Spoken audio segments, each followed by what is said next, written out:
qarindoshlarım, qo'ni qo'shnim, hamqishloqlarim, do'stlarim. Shu qamalishim meni yutug'im bo'ldi, yutqizganim yo'q. Obrigimga obrig' qo'shildiki, kamaygan yo'q. Sog'lig'imga Xudo taolo sog'lik berdi, sog'lig'im kamaygan yo'q. Lekin qamaldan chiqib Xudo taologa hamd sano aytmagan ekanman. Yaxshilab eshitib oling. Xudo taolo shunday mehribonchilik qilgan ekan-u, hamd sano aytmabman. Eng katta xatom ana shuni tushundim.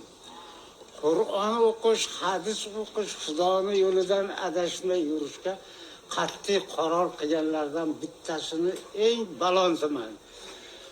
Shu yo'ldan Xudo hammamizni boshlasin. Alloh taoloning chizgan chizig'idan chiqmasliklarini, qonunlarimizga itoat etishlarini, o'zimizdan saylangan rahbarlarga bo'ysunish emas, itoat etishlarini, qonuniy talablariga itoat etishlarini so'rayman.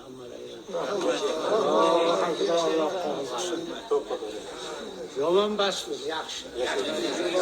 Hammasini so'kib halok bo'lmay keldi-ku, o'ldiradi. 8 marta zahar soldilar ovqatga, Xudo o'ldirmadi-yu, 8 marta.